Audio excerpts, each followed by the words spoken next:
Episode की शुरुआत में हम देखते हैं लिu शाओ अपने ड्रैगन को नीचे उतार देता है। तो तभी ज़ोई से पूछता है क्या तुम लेडी को मारना चाहते हो, आखिरकार तुमने हमारी लैंडिंग ऐसी क्यों करवाई। ये से कहता है कि मुझे माफ करना, मेरा फायर ड्रैगन थोड़ा स्टर्बन है, इसी वजह से वो मेरी थोड़ी बात नहीं सुनता। पर आखिरकार तुम्हारी हिम्मत कैसी हुई मिस यूजी को हाथ लगाने की, तुम्हें पता भी है तुम्हारा अंजाम इससे क्या हो सकता है। यूजी फिर जू को नीचे गिराते हुए कहती है कि सर्वेंट जू अभी अभी ड्रैगन टेमर एकेडमी में शामिल हुआ है, तो उसे ज्यादा कुछ नहीं पता है और इसी वजह से उसका ड्रैगन ने भी अब तक शेप नहीं लिया है। तो यहाँ पे ऐसा कहता है तुम काफी ज्यादा ब्रेव हो, तुम्हें अपने आप को लकी समझना चाहिए कि तुम इस लैंड पे आ पा रहे हो, वो भी बिना एक ड्रैगन के। जू समझ जाता है कि लिu शाओ बार बार इसे यहाँ पे इसे टॉट मारे जा रहा है ताकि वो अपना गुस्सा इसके ऊपर निकाल सके। यहाँ पे फिर देखता है कि एंसेस्ट्रल ड्रैगन सिटी जो है वो काफी खूबसूरत होती है। दरअसल इसने सुन रखा था कि एंसेस्ट्रल ड्रैगन सिटी जो है वो एंसेस्ट्रल ड्रैगन के बोन्स से बनी हुई है, और वो सच भी है क्योंकि उसके चारों ओर यहाँ पे बोन्स लगे होते हैं और उसी के ऊपर सिटी होती है। हमें फिर ली फैमिली के रॉयल कोर्ट के यहाँ पे दिखाया जाता है, जहाँ पे हम देखते हैं इसकी जो फादर है वो इसके ऊपर किसी चीज से हमला कर देते हैं।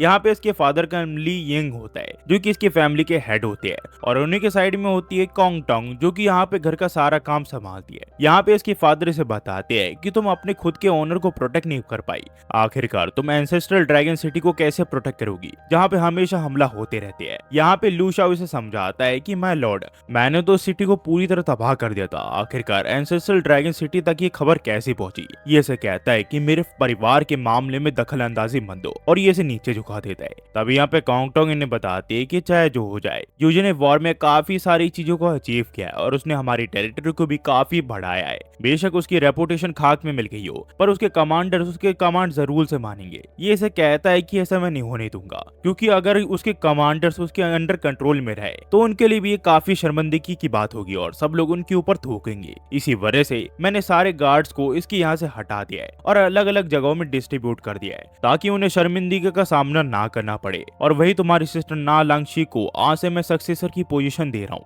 और वही तुम आज से हाउस अरेस्ट में रहोगी। तुम्हारा पहले से बाहर निकलना बिल्कुल बंद है, तुम किसी से भी नहीं मिल सकती हो। किंग फिर लिu शाओ को कहते कि लिu शाओ, मैंने सुना है कि तुम्हारे पास एक फायर ड्रैगन है। ये कहता है कि हाँ। ये कहते कि मैंने कभी भी एक्सपेक्ट नहीं किया था कि तुम्हें ऐसी चीज मिल जाएगी, पर तुमने सचमुच काफी अच्छा काम किया है। तुम्हारे आने से हम उस वेरेंट्स ऑफ वुतुतु को ये दिखा देंगे कि ली फैमिली किसी के सामने भी नहीं झुकने वाली। अब तुम मेरे अंदर काम कर सकते हो। तुम्हारा फायर ड्रैगन सचमुच काफी प्रीशियस है और हमारे क्लैन के लिए वो काफी मददगार साबित हो सकता है। तुम्हारे ड्रैगन के अंदर अल्टीमेट पोटेंशियल है और उसे इस चीज को अचीव करने के लिए मैसिव रिसोर्सेज की जरूरत पड़ेगी, और उसी के साथ तुम्हें एक मास्टर की भी जरूरत है ताकि वो तुम्हें गाइड कर सके। जब तक तुम मेरे साथ लॉयल रहोगे तब तक मैं तुम्हें वादा करता हूँ कि तुम्हारा फ्यूचर काफी ज्यादा ब्राइट है। इसके बाद ये लोग यहाँ से चले जाते हैं और लिu शाओ इसका शुक्रिया करता है, पर यहाँ पे ये जू को इग्नोर कर देते हैं जिससे उसे काफी अजीब लगता है। यहाँ पे लिu शाओ फिर से कहता है कि मिस यूजी, आपको चिंता करने की कोई जरूरत नहीं है, मैं अपना पूरी कोशिश करूंगा ली फैमिली के एक पिलर बनने की, और मैं यहाँ पे आपके फादर से भी बात करूंगा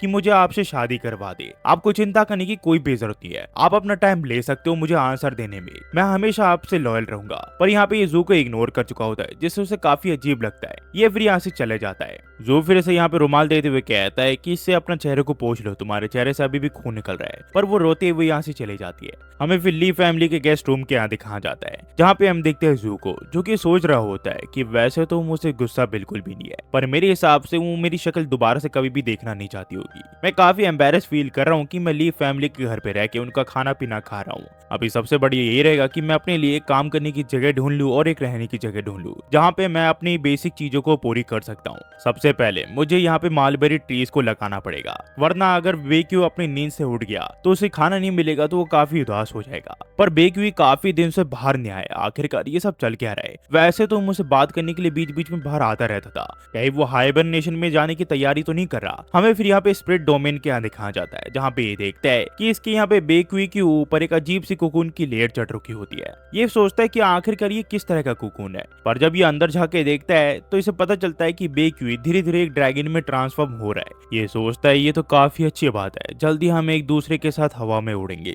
पर ये काफी बुरी बात है कि मैं एक असली ड्रैगन मास्टर नहीं हूँ, वरना मैं तुम्हें ऐसा कभी बनने ही नहीं देता। पर चिंता मत करो बेक्यू, मैं तुम्हारी रिग्रेशन की मिस्ट्री को पता लगा कर ही रहूंगा और मैं तुम्हारी मदद करूंगा ताकि तुम ताकतवर बन पाओ। मैं एक न एक दिन तुम्हें तुम्हारी ग्लोरी वापस दे के रहूंगा और उसी के साथ मैं एक ट्रू ड्रैगन मास्टर भी बन जाऊंगा। मैं जिंदगी भर उसके नाम पे काला धब्बा बन के नहीं रहना चाहता। सबसे पहले मुझे एक सेफ जगह ढूंढनी पड़ेगी ताकि मैं रेपुटेशन स्टेज से बाहर निकल सकूं।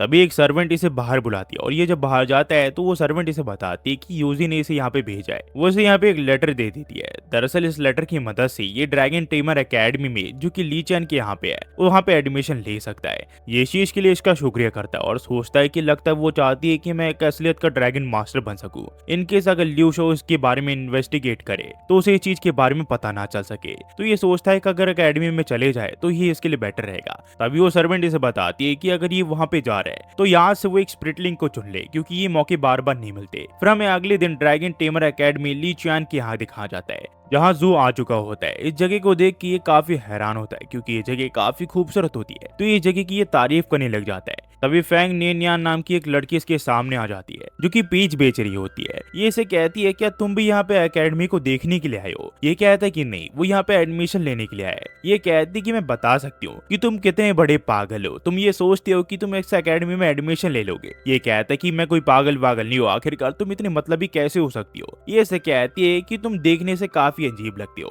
तुम्हारे कपड़े भी शाही खानदान के नहीं है और तुम अपने साथ स्पिट्स भी कैरी नहीं कर रही हो, तुम एक डम लग रही हो। मुझे पता नहीं था कि ड्रैगन टेमर एकेडमी इतना ज्यादा गिर चुकी है कि वो तुम जैसे लोगों को भी वहाँ पे एडमिशन दे रही है। तो ये कहता है कि अगर ऐसी बात है तो मेरे साथ बेट लगाओ। अगर उस आदमी ने मुझे नहीं रोका जो कि कॉपर वुड गेट के यहाँ पे खड़ा हुआ है तो तुम मुझे अपना सारा बास्केट की पीस दे दोगी। ये कहती है अगर मैं जीत गई तो फिर क्या होगा? ये से कहता है कि तो मैं तुम्हारे सारे पीसेस को खरीद लूंगी। ये कहती कि ठीक है, मैं तुम्हारे ऊपर ऐसे भी विश्वास नहीं करती हूँ। ये फिर यहाँ पे गेट के यहाँ पे चले जाता है जहाँ पे वो आदमी से रोकता नहीं और कहता है कि जाके अपने एकेडमी के एम्बलम को ले लो और साइड खड़े हो जाओ। इसके बाद ये उस लड़की से बात करने की कोशिश करता है पर वो अपने दूसरे कस्टमर्स को पीच बेचती होती है जिससे ये काफी गुस्सा हो जाता है। ये फिर उस लड़की को इग्नोर करके आगे बढ़ जाता है। ये सब फिर एक ड्रैगन पे बैठ जाते हैं जहाँ से ये लोग एकेडमी में जाने वाले होते हैं। यहाँ पे हमारी मुलाकात ना ये और ली शाओ यिंग से होती है। ये दोनों इसी के साथी होते हैं। यहाँ ली के अंकल उसे काफी ज्यादा चीयर कर रहे होते हैं क्योंकि उनके घर का एक लौता लड़का होता है जो कि एक ड्रैगन मास्टर बन सकता है। यहाँ पे ली अपने अंकल को ये सारी चीजें बंद करने के लिए कहता है, जिसके बाद इन सबका यहाँ पे इंट्रोडक्शन होता है। तब यहाँ पे इनके टीचर इसे बताते हैं कि तुम तीनों काफी ज्यादा लेट हो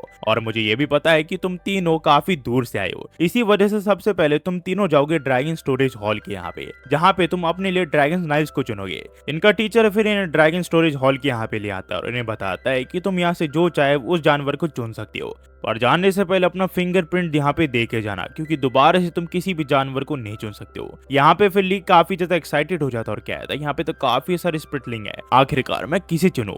पर नानी ये से बताता है कि तुम लोग क्या सचमुच सीरियस हो एक स्प्रिटलिंग को चुनने के बारे में? एक स्प्रिटलिंग जो कि आगे जाके एक ड्रैगन बन सकता है, उसे चुनना काफी ज्यादा मुश्किल होता है क्योंकि वो हजारों में से एक होता है। तुम्हें यहाँ पे एक स्प्रिटलिंग को इसलिए चुनने दिया जा रहा है ताकि तुम्हें एक सिल्वर ऑफ होप दिया जाए, जिसके बाद तुम एक यहाँ इस अकेडमी की स्टूडेंट बन जाओ। तो ज्यादा दिमाग मत लगाओ और किसी भी स्प्रिट को ऐसे ही चुन लो क्योंकि ये जगह गार्बेज के अलावा कुछ नहीं है। अगर तुम इस गार्बेज में एक स्प्रिट को ढूंढने में इतना टाइम लगा सकते हो तो मेरे हिसाब से तुम उसे पालने में भी काफी ज्यादा टाइम लगाओगे, जो कि बिल्कुल बेकार होता है। तभी जो देखता है कि तीन स्प्रिटलिंग एक दूसरे से खाना छीन रहे होते हैं। तभी वो एक क्रोकोडाइल को देखता है जो कि सिल्क वर्म को पकड़ लेता है, पर बाकी स्प्रिट्स उसे यहाँ पे बुली करने लग जाते हैं। तो इसे उठाते हुए कहता है कि लिटिल क्रोकोडाइल, क्या तुम मेरे स्प्रिट्स बनना चाहोगे? क्या तुम मुझे फॉलो करना चाहोगे क्या? पर ये इसके ऊपर मुंह देता है और इसके ऊपर हंसने लग जाता है। ये सोचता है इसके साथ अच्छा ही हुआ कि लोग इसे बुली करते हैं। पर इसे फिर उस बूढ़े आदमी की बात याद आती है कि कुछ महीने पहले उसने रूमर सुने थे कि जिस स्प्रिट्स बॉम को सिल्क वर्म पसंद आते हैं और अगर आप उन्हें सिल्क वर्म खाने के लिए देते हो तो आगे जाके वो ड्रैगन में बदल सकते हैं। जो फिर सोचता है कि ऐसा हो सकता है कि आगे जाके क्रोकोडाइल ड्रैगन में बदल जाए। जो फिर से बताता है कि मैं एक प्रोफेशनल सिल्क वर्म ब्रीडर हूँ और मुझे नहीं पता तुम आगे जाके एक ड्रैगन में बदलोगे कि नहीं, पर मैं हाँ एक चीज की तुम्हें गारंटी देता हूँ, तुम्हें आगे जाके काफी सारे सिल्क वर्म मिलने वाले हैं। तो क्या तुम मुझे यहाँ पे फॉलो करना चाहोगे क्या?